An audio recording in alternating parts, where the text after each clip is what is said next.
E aí, pessoal?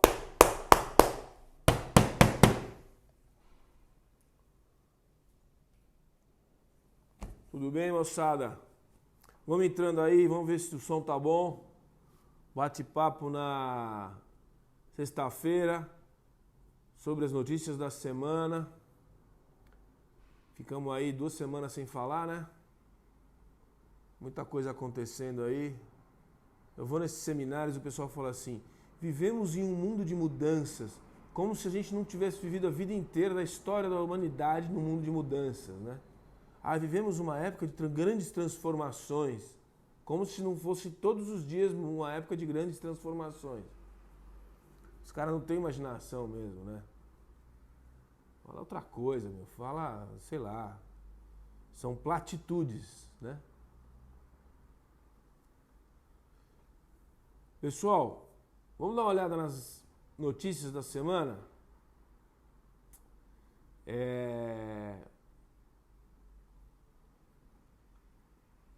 Começando pela... Vamos começar aqui pelo editorial mesmo, depois eu entro nos artigos, mas tem um editorial importante, mais econômico, mais árido, mas é interessante, importante, para a gente entender por que não sai do marasmo econômico que se encontra, né? O editorial do Estadão chama-se Para manter a solidez externa.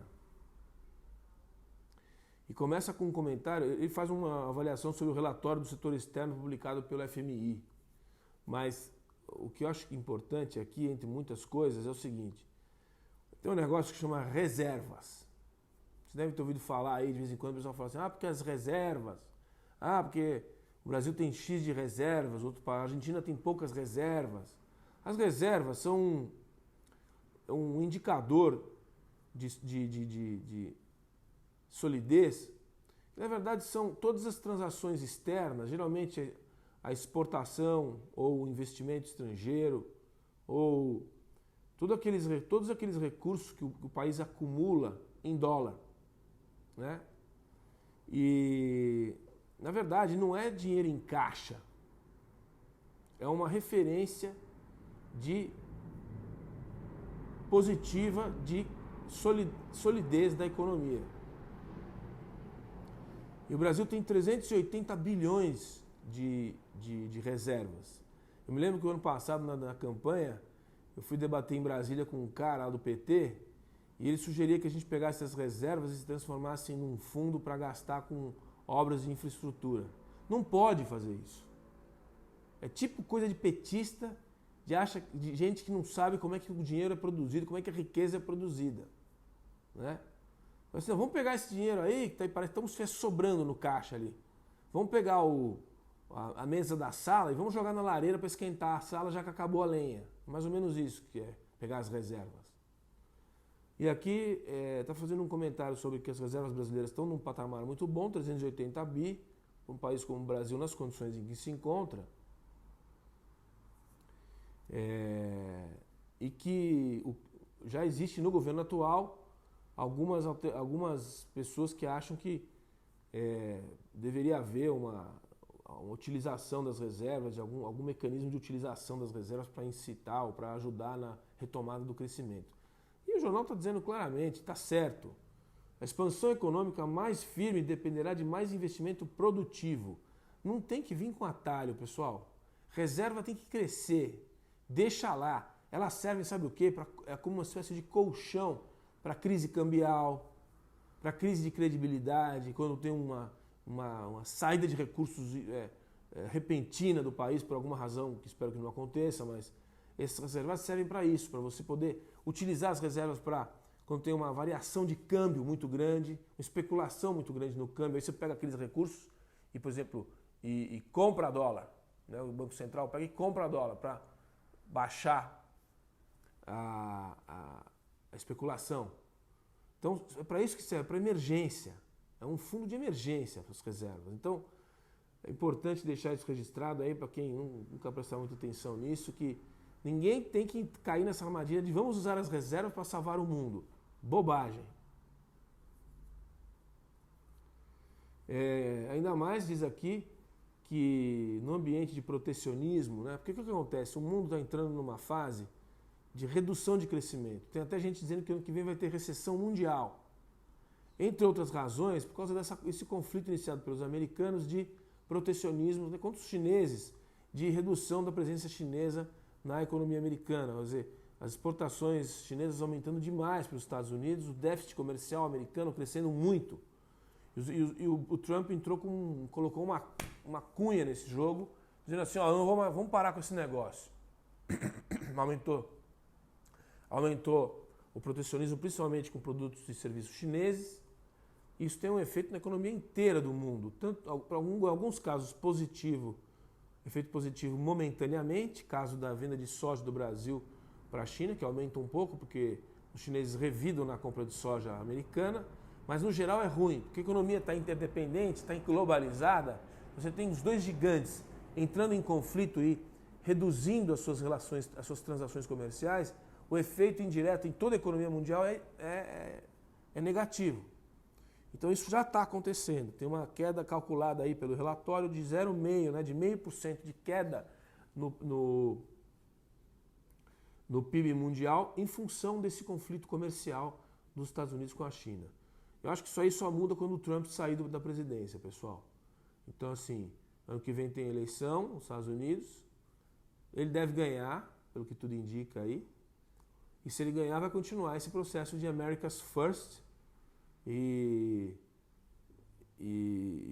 uma posição totalmente contra a tradição americana de livre comércio, de expansão, de liberalismo e de mercado livre, para um processo protecionista, de proteção das empresas e do mercado americano, que tem efeito deletério sobre toda a economia mundial. Eu já falei isso aqui uma vez. Quem diria que a gente estaria aqui falando que o grande promotor do comércio mundial, do livre comércio, é quem? A China. Se tivesse falado isso há 2 anos atrás, eu diria para você, o cara está sob efeito de drogas pesadas. Mas é o que aconteceu no mundo hoje. A China é o país que promove o comércio livre. Bom, tem 2 artigos interessantes aqui na nossa página 2. Um é sobre um tema que não se fala muito, mas é para ver o estado do Brasil e do mundo.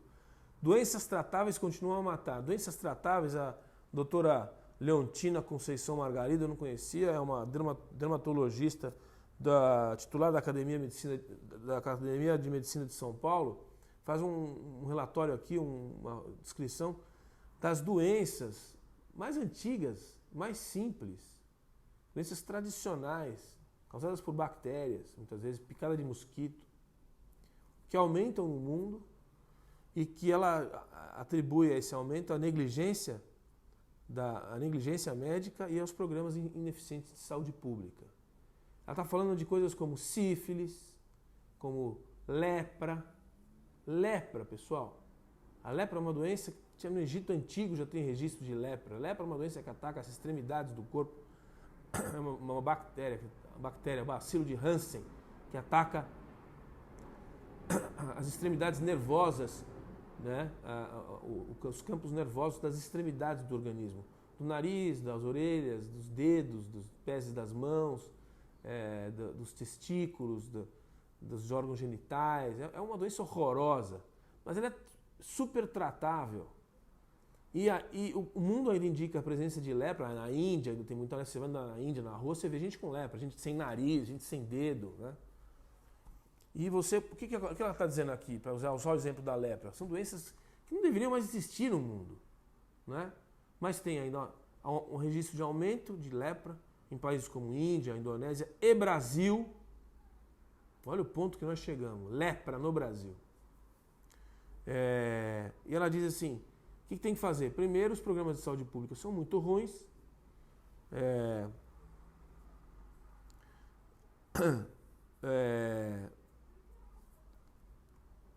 Ela acha que tem que ter um processo de comunicação pública, eu também acho importante, explicando para as pessoas quais são os primeiros sintomas de doenças desse tipo.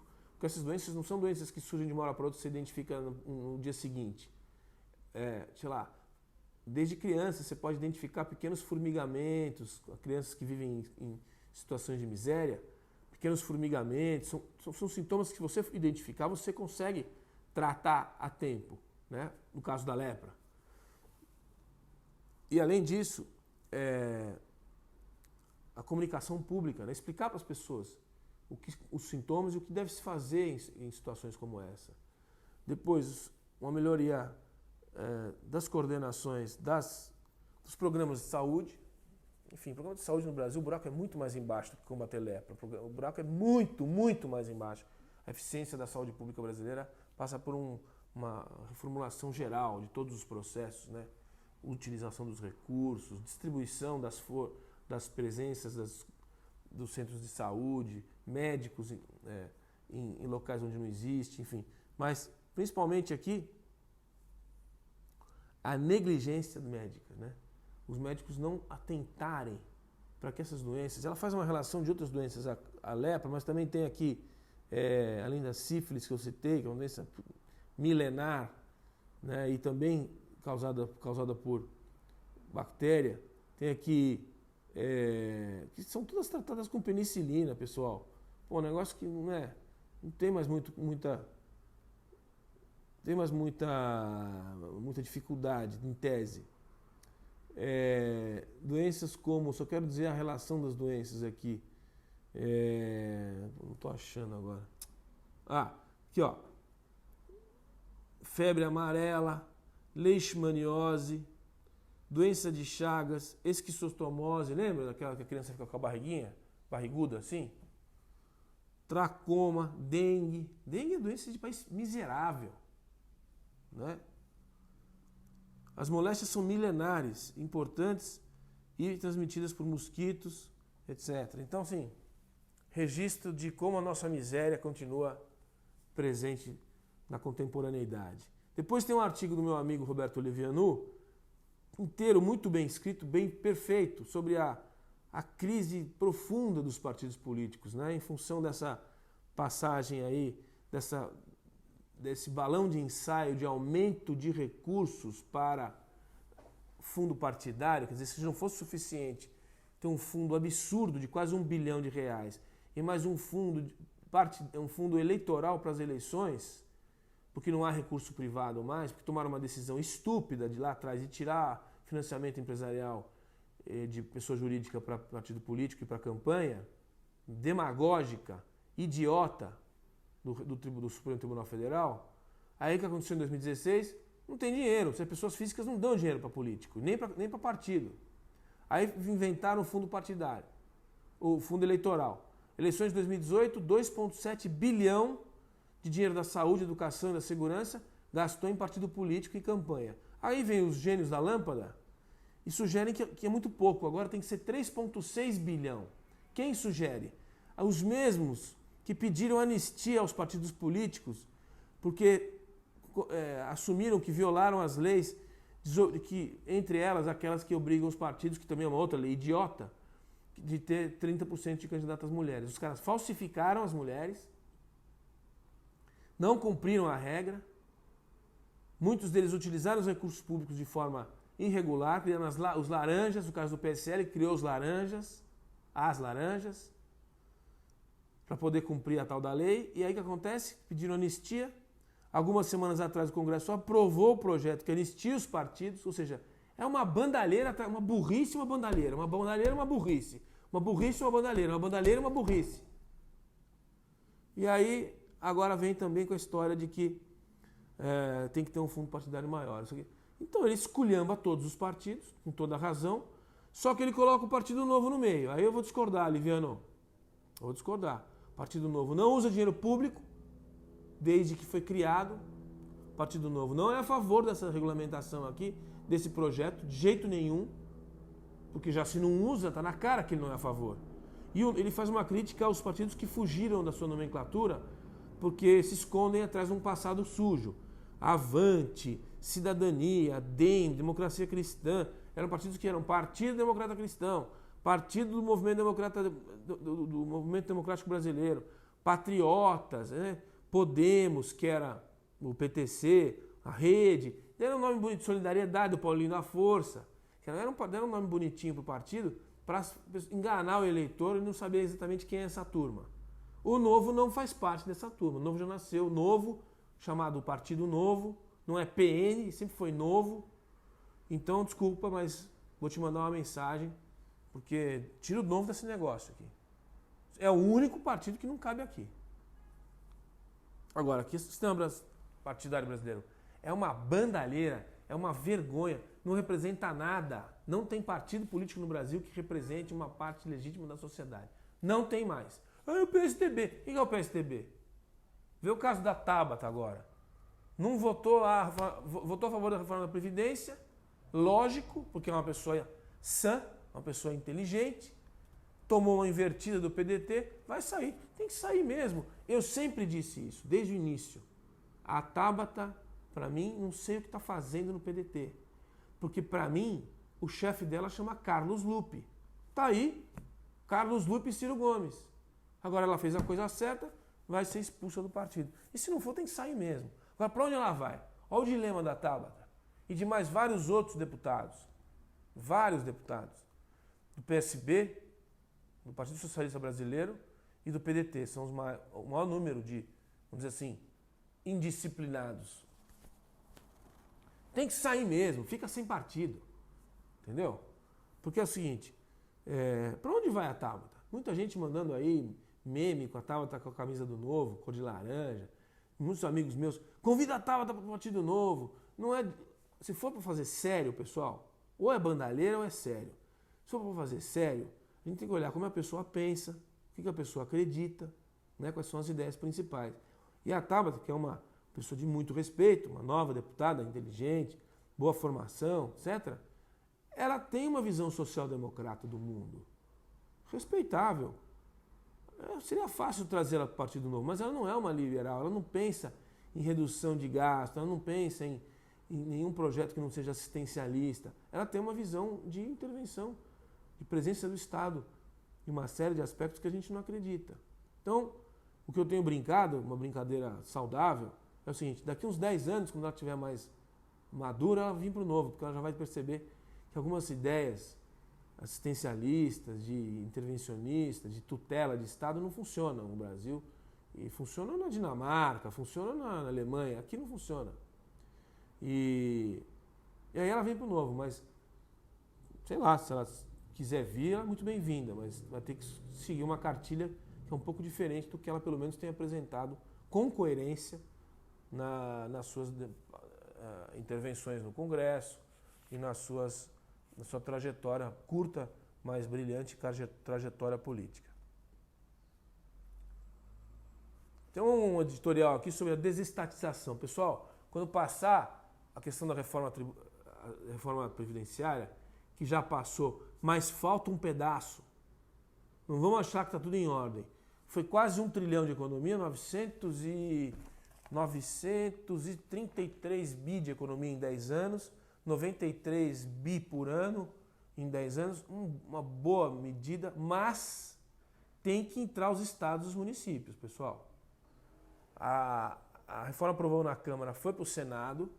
No Senado ela recebeu um destaque em votação em separado para incorporar estados e municípios. O que significa isso que estou falando? Os estados e municípios também têm as suas aposentadorias, os seus regimes de aposentadoria e pensão. E 12 deles, em 2 anos, quebram, independente das aposentadorias federais, independente do que se fez na reforma que tratou da questão federal. A malandragem dos governadores, principalmente do Nordeste, sugeriu que os estados não entrassem nessa reforma. Por quê? Porque os estados têm que fazer as próprias reformas. Se não vier na reforma nacional, tem que vir um trabalho nas assembleias legislativas para fazer as reformas dos estados. E quando se fala isso, é malandragem, porque não vão fazer. Vão empurrar com a barriga para o próximo ter que fazer. E o que vai acontecer? Dos 27 estados da federação, o próximo não vai dar tempo. 12 quebram antes desse mandato. Minas é um, Rio Grande do Sul é outro, Rio é outro, Ceará é outro, Rio Grande do Norte é outro. Quebra. E quando um estado quebra, o que ele faz? Ele afunda no mapa? O que você faz com ele? Não tem mais dinheiro para pagar funcionário. O que você faz com o estado? Taca fogo? Não dá para fazer isso. O que faz? Vai com o rabinho entre as pernas para Brasília, vai para a União e pede arrego. O que significa isso? Você estoura a Previdência Federal, estoura o Tesouro, na verdade. Então não adianta nada fazer reforma tributária se não colocar o Estado e o município dentro. Então tem que passar o destaque que está no Senado. Senão nós vamos brincar de reforma. Passar 2 anos achando que fez, começa a vir a bandareira de novo, tem que fazer outra. Então tem que prestar atenção nisso. Mas passando a reforma da Previdência, vem a reforma tributária, que já está em andamento. O nosso deputado Alexis Fontaine, do Novo de Campinas, é um dos protagonistas nessa discussão. Tem já 2 propostas em debate, uma do Marcos Sintra do Imposto Único. Não vai bem essa ideia de imposto único. Depois eu vou entrar com um comentário sobre isso mais adiante, numa outra gravação. É uma ideia, parece interessante, mas do ponto de vista técnico, ela gera uma série de inconsistências e de inseguranças. Pode até ter queda de arrecadação em função do sistema. Não é uma boa ideia. A ideia melhor é essa. Por enquanto, o que é possível fazer no Brasil é o que está sendo feito e será aprovado, se Deus quiser, e se o Congresso trabalhar, que é a simplificação, a condensação de 5 impostos em cadeia num imposto de valor agregado no final da cadeia, o IVA brasileiro, e uma simplificação dos processos tributários. Não dá para baixar imposto, porque tem muito compromisso assumido legal para cumprir. Ainda não dá para baixar imposto, mas simplificar e unir impostos em cadeia, que não incidem na cadeia toda, já é um passo bastante relevante. É isso que dá para fazer na reforma tributária e provavelmente já vai ser feito. Depois disso tem que vir o quê? Qual é o plano desse governo até 2022? Não tem plano. Mas o que tem que vir então, fundamental? Um processo de desestatização. O Brasil tem 46 grandes estatais ligadas à União, 88 de controle indireto da União e um total, contando os estatais, estados e municípios, que supera 440 estatais. O Brasil é o recordista mundial. Nem os países comunistas, ex-comunistas, têm mais estatais que o Brasil. Então tem que privatizar quase tudo, pessoal, se não for tudo. E o Salim Matar, que é uma figura importantíssima, que estava vinculada ao Partido Novo, estava no governo, secretário de Desestatização e Investimentos do Ministério da Economia, secretário especial de Desestatização, Desinvestimento e Mercados do Ministério da Economia, está com esse projeto na mão. O que existe hoje? Uma resistência das corporações. Então, várias estatais do tipo EBP, Empresa de Planejamento e Logística, sabe quem que é essa daqui? É uma empresa que gasta 1 bilhão por ano. Sabe qual que é essa? É a do Trem-Bala. Já ouviram falar aquela empresa que tem um trem que vem lá do Rio de Janeiro e vai até Campinas? É uma maravilha, você pega um trem lá no Rio, vai até Campinas de trem-bala. Já viram esse trem? Lógico que não, porque não existe. Mas tem uma empresa que tem mais de 150 funcionários, que já gastou 1 bilhão de reais do nosso dinheiro do contribuinte, que é a EBP, é a estatal do trem. Não tem só que privatizar. Tem que fechar essa desgraça. Tem que mandar todo mundo embora. Paga os direitos e manda embora. Acaba esse troço. Correio. Por que o Brasil tem... Por que o Estado tem que entregar a carta? Me explica isso. Por que o Estado tem que entregar a carta? O que o Estado tem a ver com isso? Qual é a relevância que isso tem para os serviços do Estado? Serviço privado, meu. Quer mandar uma carta para o teu amigo, quer mandar um pacote, um livro, mandar um presente? Então, quem vai fazer esse serviço, você paga. Bota concorrência aí. DHL, FedEx, o diabo, Zé Lombrega. Como é que chama esses novos serviços aí de comida aí? Rappi. Uber Eats, Rappi, tudo isso aí, cara, isso é mundo moderno. Por que tem uma empresa estatal que os partidos políticos ficam aparelhando com o diretor? É onde nasceu o mensalão, foi na empresa de correio do Brasil. É uma resistência, cara, uma vontade de segurar o empreguinho. Outra, FINEP, outra, Conab. Por que você tem que ter Conab, meu? Porra, Companhia Nacional de Abastecimento, com um penduricalho de gente, uns números porcaria que eles entregam. Enfim, exemplos de empresas estatais que tem que vender ontem. Aí tem aqui, não, as mais complicadas. Estima-se que pode-se arrecadar 1 trilhão com a privatização dessas empresas todas. É o dinheiro que o Brasil precisa para ajustar as contas públicas. Vamos promover a concorrência, destravar o serviço de incompetência do Estado. Temos que repetir essas coisas, pessoal. Fala para os amigos, para a família, pro vigia, pro zelador. Porra, vamos desestatizar. Quem paga isso é o contribuinte. O estouro anual do prejuízo das estatais passa de 35 bi ano. Porra, não tem nada que justifique mais isso. Nada. Não tem nenhum argumento. Só a Gleisi Hoffmann, tem o Lindbergh tem argumento para essa porcaria.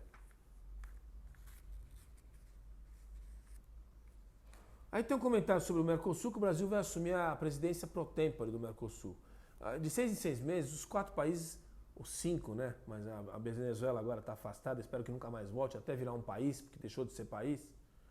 Democracia já nunca foi, mas deixou de ser país agora. Mas os 4 países do Mercosul, eles têm uma regra que de 6 em 6 meses você transita a presidência. O Brasil assumiu a presidência numa época importantíssima, porque fez o acordo da União Europeia-Mercosul, que eu já falei aqui, e retomando, o governo atual está retomando o princípio básico do que é o mercado livre,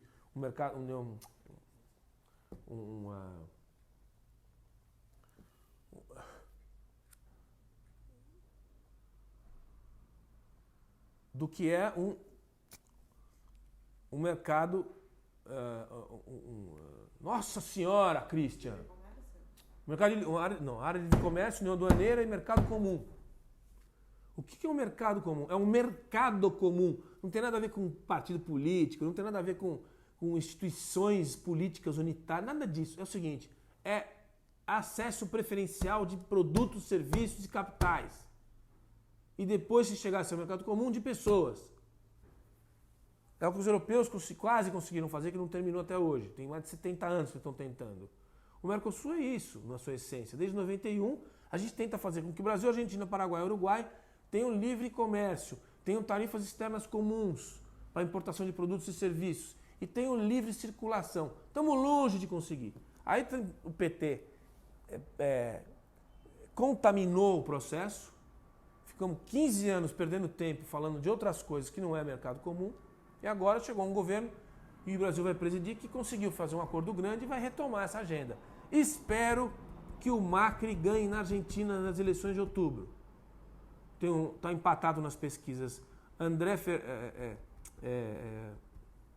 Alberto Fernandes e Cristina Kirchner como vice-presidente. Se voltar essa duplinha, esquece, a Argentina vai para o buraco definitivamente.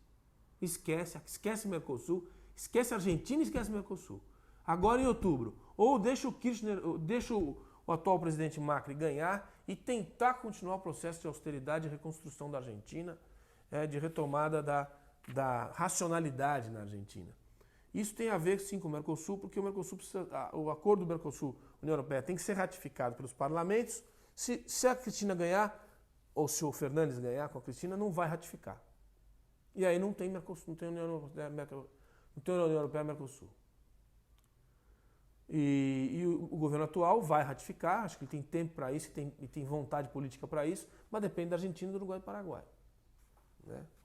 Então, assim, é importante que o Brasil faça a sua parte agora, parte política de influenciar o processo argentino e que principalmente volte a fazer do Mercosul, que ele tem que ser uma área de livre comércio, uma união aduaneira e depois um mercado comum e que as tarifas caiam e que as medidas sanitárias e as medidas regulatórias sejam convergentes e que as regras sejam cada vez mais voltadas para o interesse das empresas e não dos partidos idiotas, dos partidos políticos que contaminaram, das ideologias estúpidas que contaminaram o processo de integração regional.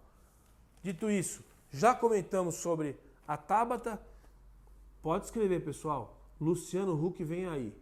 Já tem comentário dele sobre a Tabata. Ele já faz um comentário assim, olha que beleza, a Tabata, o Rigoni, o Poit, o Quinho, o Mitrou, o Caleiro, o Lima, a Joênia, entre outros, independentemente de suas crenças, são bons exemplos da capacidade de movimentos cívicos de curar e incubar novas lideranças.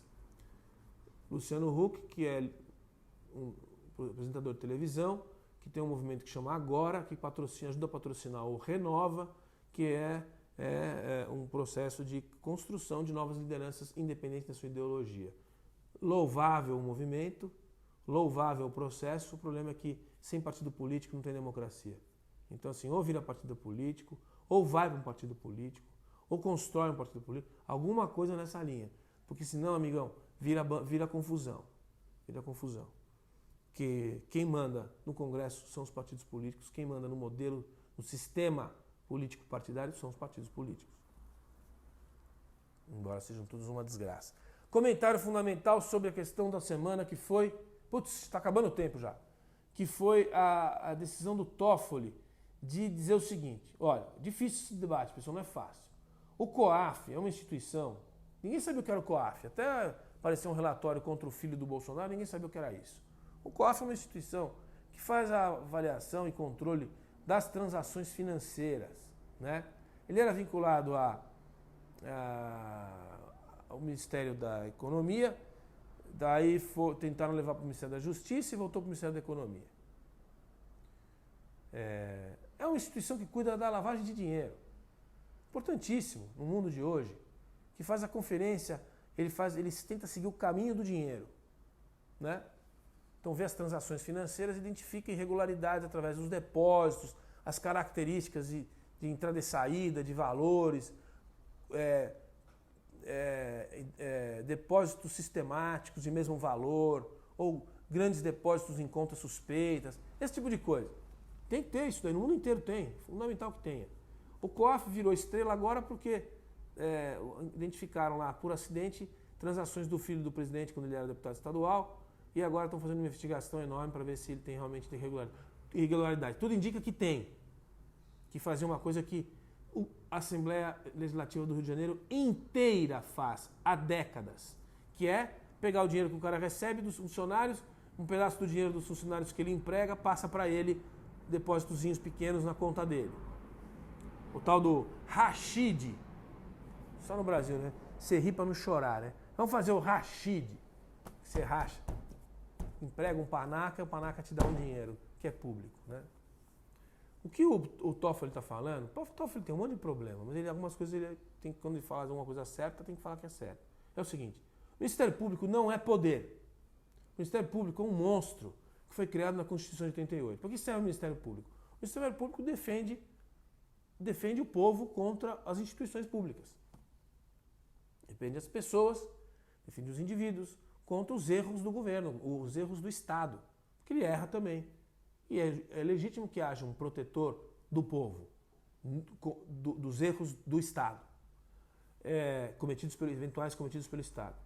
E ele diz, o MP não é poder, o MP é uma instituição de controle. E houve uma sede de poder dos órgãos de controle. Houve mesmo. Eu não estou fazendo crítica ao Moro, nem a essas gravações idiotas do Intercept. Isso para mim é lixo, esquece. Criminoso, bandalheiro, não é disso que se trata. Mas há realmente erros no Ministério Público, em várias instâncias. O Ministério Público virou ele faz tudo de bom e tudo de ruim no Brasil, vem no Ministério Público. O Ministério Público não deixa muita coisa acontecer. O Ministério Público tem gente com ideologia interferindo no dia a dia das empresas, no dia a dia dos negócios, no dia a dia das instituições. Isso não deveria acontecer. Então tá certo. Há muitas coisas que o Ministério Público faz, tem que passar pelo Judiciário. O Judiciário tem que autorizar algumas ações do Ministério Público. Senão ele fica um poder independente, faz o que ele quer. Quem controla o Ministério Público? Ninguém. A Corregedoria. A Corregedoria do Ministério Público tem sido ineficiente. O próprio Ministério controla a Corregedoria. Então virou um monstro. Cometeu excessos ali, cometeu. E o Judiciário tem que interferir. Então aqui, no caso do COAF, eu acho, o COAF tem que ser usado, sim. O COAF comprova uma série de irregularidades de ações, inclusive da Lava Jato. Mas é importante que haja esse break, sabe? É uma questão difícil de discutir. É importante que haja esse break. O Ministério Público tem que ficar mais calminho. Tem que ser, para ele continuar sendo importante, ele tem que ter limite. Senão, perde o controle também. Essa que é a discussão. Questão do hambúrguer e do nosso futuro embaixador nos Estados Unidos. Pessoal, se perguntar, você acha que o filho do Bolsonaro tem que ser embaixador nos Estados Unidos? Para mim, eu acho que não. Acho que tem que ser um diplomata. um país importantíssimo, tem que ser um diplomata de carreira, que tenha um alinhamento, que não seja contaminado pela ideologia, porque tem vários idiotas que foram contaminados, em vez de deixarem de ser funcionários de Estado e se transformarem em funcionários de partido, contaminaram Itamaraty, estragaram o Ministério das Relações Exteriores, estragaram uma história centenária de uma instituição de Estado, tudo isso feito pelo PT.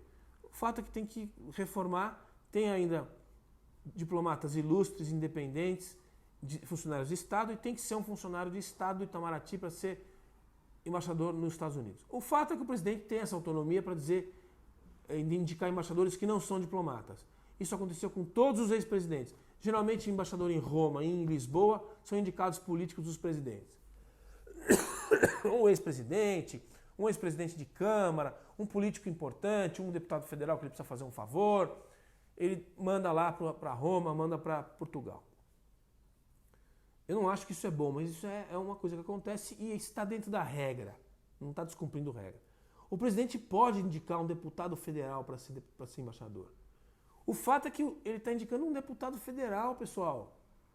Não é o filho dele que estava lá jogando tênis no clube e ele pegou e falou, vai ser governador, vai ser embaixador. Os 3 filhos dele são eleitos de forma legítima. Não dá para criticar tão simplesmente o fato do presidente indicar um deputado federal.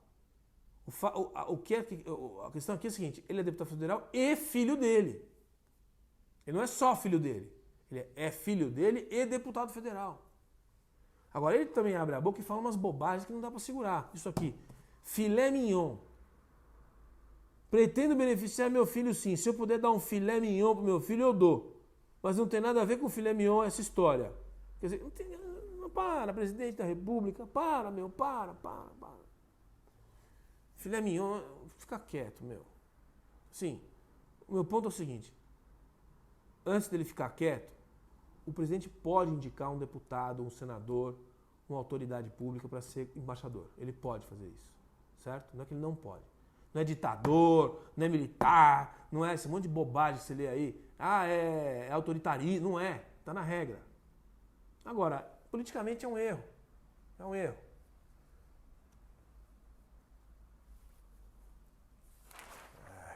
Tá louco, meu. Olha, para concluir que já estourou o tempo. A Fernanda já está aqui falando, para de falar, sua anta. Só mais uma coisa que tinha aqui importante. Não tem nada a ver com política, nem economia. Nathalie Mulhausen ganhou campeã mundial de esgrima. Atleta do Clube Pinheiros. Sabe, de vez em quando, pessoal, aparece um brasileiro ou uma brasileira que faz um milagre. Você sabe o que é ser campeão mundial de esgrima? 99,9% dos brasileiros não sabem o que é esgrima. É um esporte super sofisticado, tradicional, um dos mais antigos esportes das Olimpíadas, esporte olímpico. Só para europeu, pessoal, difícil. Europeu é que ganha. Difícil ter outros países que conseguem. É Hungria, Itália, França, Holanda, geralmente os países do centro europeu, alguns do leste, geralmente Hungria é muito boa em esgrima, Sérvia, Polônia, alguns americanos e russos, né? Mas é esporte europeu, de elite europeia. Entra uma brasileira, tudo bem que ela é filha de italiano, o pai era alemão, mas brasileira, fala portuguesa, do Clube Pinheiros. E 7 lutas, 7 confrontos, todos, 2 deles no Golden Score, é tipo prorrogação, é tipo coisa de gente difícil acontecer de novo. Muito legal, vamos prestar atenção, curiosa a história dela. Nathalie Mulhausen, campeã mundial de espada, em Budapeste, na Hungria. É isso aí, pessoal. Previdência já falei.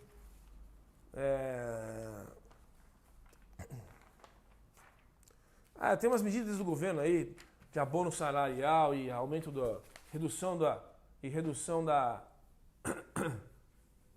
rapidinho, redução do depósito compulsório dos bancos. Medidas que o governo vai tomar para dar uma empurrada na economia. A economia está parada, realmente, não sai do buraco. O governo vai tomar algumas atitudes, é importante que tome essas atitudes, não vai resolver. O que muda mesmo é o que está escrito aqui, é o juro baixar. Está baixando o juro também, mas não é porque o governo está gastando menos, é porque está entrando em recessão mesmo. Quando ninguém usa o dinheiro vai ficando barato, porque ninguém quer, porque não está usando. Por isso que está caindo. Está parada a economia. Mas enfim, nós vamos viver um momento ainda aí de economia lenta, muito difícil, pessoal, a época é difícil. Não só no Brasil, porque depois vem o problema mundial aí que está vindo aí, problemas mundiais de recessão econômica. Então, aperta o cinto, come menos. Braço.